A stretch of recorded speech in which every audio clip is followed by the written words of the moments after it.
Hi, I'm Stephen Bauman, and I used to absolutely hate sketchbooking. I started studying art over 20 years ago. I've been teaching art for about 15 years, and this one practice has constantly eluded me. Don't get me wrong, I've owned many sketchbooks, dozens and dozens and dozens of beautifully bound sketchbooks. And as many times as I've managed to fill a page or two at a time, I can say with 100% clarity that I've never, ever finished one. And I would be willing to wager that you've probably had some similar experiences. Just recently, I applied myself once again to this endeavor, and I feel like I've actually cracked the code this time. In this video, I'm going to share with you 3 easy things that I did starting out my new sketchbook journey that you can absolutely 100% do in your studios as well.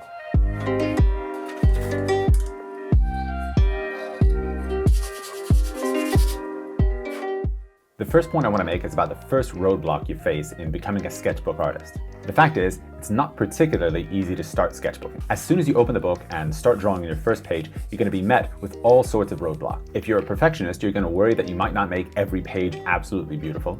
You're also going to worry about what other people might think of the sketches that you make while you're starting out this practice.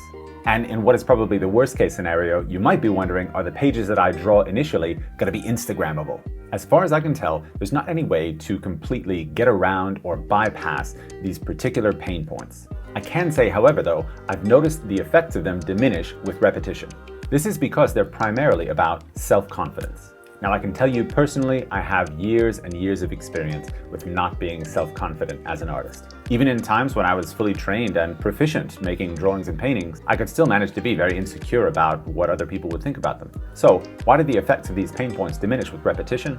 It's because in drawing and painting, one great thing we can use to counterbalance insecurity is evidence. If we feel like we're not really good at drawing or we can't improve at drawing, yet we collect 10 sketchbook pages that show progress, and by the way, if you make it to 10 pages and past 10 pages, I promise you'll see progress, we will have sufficient evidence to counterbalance that insecurity and make us a little bit more self-confident. So the bottom line for point number 1 is this: reserve judgment, build evidence, and that will give you self-confidence, which will help you continue.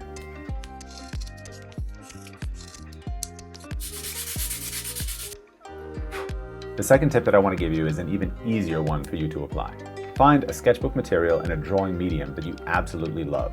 Gather together all of the sketchbooks you bought over the years, or even go out and buy a few new ones if you can afford it.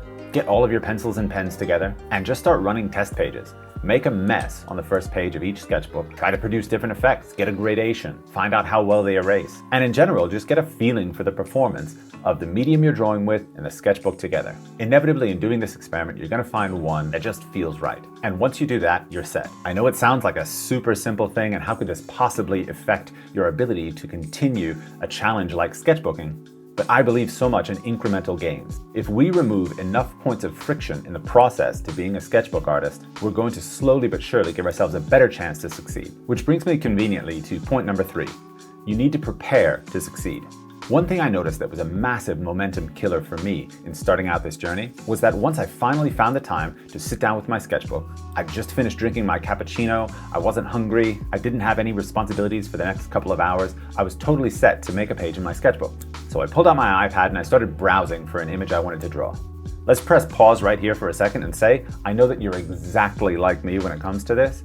I spent the next 20 minutes searching for a picture. By the time I'd found the one that I thought was interesting to draw for that day, I was about a quarter of the way through the time that I had to make the drawing itself. So let's take a really important lesson from this.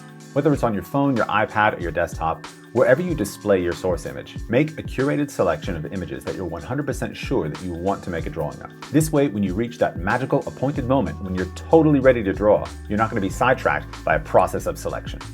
As simple as this one is, believe me, from experience, I know removing simple and easy pain points are a great way to ensure that you have the willpower to tackle the really difficult challenges. So let's review these 3 points really quick so I know that you'll remember them. Building self-confidence is about collecting evidence. Don't judge yourself too soon, and give yourself enough time to make progress so that when you're feeling insecure, you can reflect on the facts. Point number 2, don't let your materials be the enemy. The more pleasurable the experience of using these materials, the more likely you are to repeat that process over and over and over again. And point number 3, collect and curate your images beforehand. The moment that you're ready to draw, your mind should be free and clear of other responsibilities so that you can channel all of your energy into the effort it's going to take to make a good page in your sketchbook. That's all for this video. I want to say thank you so much for watching. If you like the content on this channel, please remember to like and subscribe. And if you're interested in learning about drawing and painting portraits, of course, you can go to my Patreon page. For a $10 subscription, you get tons and tons and tons of really high quality educational content. So that's all for now. I'm Stephen Bauman, and I'll see you in the next video.